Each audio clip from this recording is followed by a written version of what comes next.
Jumpa kembali para Bapak, Ibu, dan Saudara-saudariku yang terkasih di dalam Tuhan Yesus Kristus dimanapun Anda berada. Berkah dalam. Kali ini kita akan memasuki masa Advent, masa menantikan kedatangan Tuhan. Dan teks yang akan kita renungkan adalah teks Matius bab 13 ayat 33 sampai 37. Dalam teks itu dikisahkan bagaimana Yesus berikan pengajaran kepada para murid. Dan kesimpulan dari pengajaran Yesus kepada para murid itu adalah bahwa para murid diajak untuk selalu berjaga-jaga, senantiasa berjaga-jaga, menantikan kedatangan Tuhan. Nah, maka sebetulnya apa yang dimaksud dengan berjaga-jaga itu sendiri? Berjaga-jaga bukan berarti tidak boleh begadang. Berjaga-jaga bukan berarti bahwa kita harus waspada akan bahaya yang akan datang. Tapi berjaga-jaga di sini adalah bahwa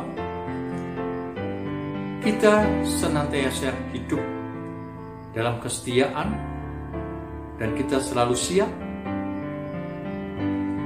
dengan apa yang telah Tuhan berikan kepada kita, yaitu tanggung jawab kita masing-masing yang diumpamakan kemarin dengan talenta, ada yang 5, ada yang 2, ada yang 1. Maka para murid diajak untuk siap dan setia dalam tanggung jawabnya melaksanakan apa yang diberikan kepada kita masing-masing sampai saatnya Tuhan datang untuk kedua kalinya. Maka masa Advent adalah masa untuk mempersiapkan diri menantikan kedatangan Tuhan. Dan Advent sendiri adalah menantikan atau mempersiapkan untuk perayaan Natal. Jadi kalau Advent tahun ini berarti kita mempersiapkan diri untuk Natal tahun ini. Dan juga berikutnya untuk tahun depan dan tahun-tahun berikutnya sampai Yesus datang untuk kedua kalinya ke tengah-tengah kita, di mana dikatakan bahwa Yesus akan mengadili kita semua, memisahkan domba dan kambing. Nah, saudara-saudara yang terkasih di dalam Tuhan, yang menjadi pokok permasalahannya adalah bagaimana sikap kita berjaga-jaga. Maka lebih mudah kalau kita beri contoh. Karena dikatakan bahwa sikap berjaga-jaga itu adalah seperti seorang hamba yang mana tuannya pergi tetapi pulangnya tidak tahu kapan. Nah, maka di sini persis kalau ada pembantu rumah tangga di mana tuan rumahnya itu pergi. Nah, pembantu rumah tangga itu hendaknya berjaga-jaga senantiasa. Dalam arti bahwa ketika tuannya pergi, si pembantu rumah tangga itu mempunyai tanggung jawabnya. Entah itu harus masak, membersihkan, mencuci, ini, itu, dan sebagainya. Itu tetap dilakukan dengan setia dan siap kala tuan rumah nanti datang. Jadi bukan berarti bahwa mempersiapkan menjelang kedatangan tuan rumahnya. Tapi bagaimana seharian itu si pembantu rumah tangga punya tugas rutin yang ada. Itulah yang hendak kita hidupi. Kita hidup selalu setia dan siap suatu saat Tuhan datang ke tengah-tengah kita. Itulah kira-kira contoh berjaga-jaga. Nah, sekarang bagaimana dengan masa Advent yang dianugerahkan kepada kita semua? Ini adalah suatu kesempatan yang indah, yang baik, yang diberikan kepada kita untuk mempersiapkan diri agar kita sungguh ketika Yesus datang, maka kita siap, kita dilihat tetap setia, jadi hamba yang setia, yang tetap melaksanakan tanggung jawab kita masing-masing, yaitu panggilan kita masing-masing dan segala tugas-tugas kita. Dan selain itu juga kita berani mengembangkan apa yang telah Tuhan berikan kepada kita, bandingkan hamba yang diberi talenta-talenta itu.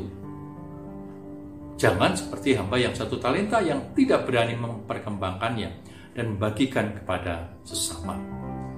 Bapak, Ibu, dan saudara-saudara yang terkasih, sehingga kalau kita satukan, berjaga-jaga adalah suatu sikap hidup di mana kita mau siap saat Yesus datang yang tiba-tiba.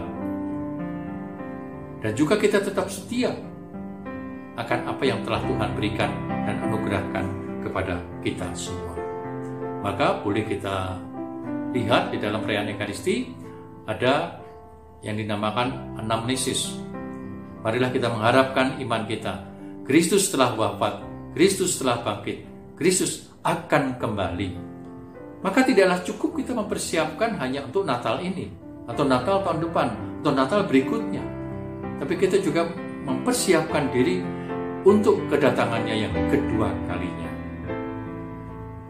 Nah, itulah yang hendak kita wujudkan di dalam masa Advent ini, agar kita tahun ini bisa mempersiapkan dengan baik, dan tahun berikutnya bisa lebih baik lagi. Mudah-mudahan semakin hari semakin baik kita mempersiapkan kedatangan Tuhan, sehingga saatnya Tuhan datang untuk kedua kalinya, kita siap dan tetap setia kepada Dia. Nah, Bapak, Ibu, dan saudara yang terkasih di dalam Kristus, yang ingin saya katakan adalah bagaimana sejujurnya. Seringkali memang kita terlalu fokus pada dunia, sehingga hal-hal yang rohani sungguh tidak kita olah, sehingga akhirnya kita juga tidak sungguh siap untuk menantikan kedatangan Tuhan. Maka indikator yang ada adalah bahwa kita sering merasa takut, rasa cemas, dan juga merasa khawatir akan apa yang kita wujudkan. Apakah terwujud atau tidak? Nah, Bapak, Ibu, dan saudara yang terkasih di dalam Tuhan, maka hendaknya perlu kita memasukkan apa yang dinamakan nilai harapan. Karena sebenarnya harapan merupakan tujuan bagi kita semua orang beriman. Kita tahu bahwa tujuan hidup orang beriman adalah kehidupan setelah kehidupan di dunia ini, yaitu kehidupan yang kekal, hidup mulia bersama Bapa di surga. Bagaimana kita mempersiapkan? Kita sudah diberi pengajaran oleh Yesus sendiri dengan berbagai perumpamaan yang disampaikannya. Oleh sebab itu, Bapak, Ibu, dan saudara yang terkasih di dalam Tuhan, bukanlah kekuasaan atau kemuliaannya yang menggerakkan kita, tetapi harapan yang membuat kita bergerak dari hari ke hari, bulan ke bulan, tahun ke tahun, akhirnya sampai saatnya Tuhan datang untuk kedua kalinya. Harapan ini yang menggerakkan kita, di mana setiap saat kita digerakkan untuk selalu setia dan juga selalu siap jika saat Tuhan datang dengan tiba-tiba di tengah-tengah kita semua. Maka oleh sebab itu, marilah kita mencoba memiliki semangat seperti hamba yang siap saat tuannya datang, hamba yang tetap setia melaksanakan tugas yang diberikan tuannya kepada hamba itu. Kita hanyalah seorang hamba.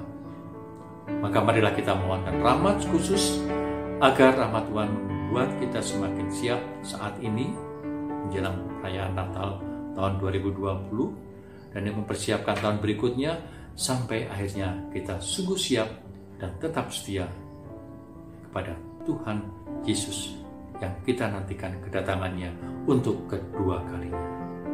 Tuhan memberkati. Bapa dan Putra dan Roh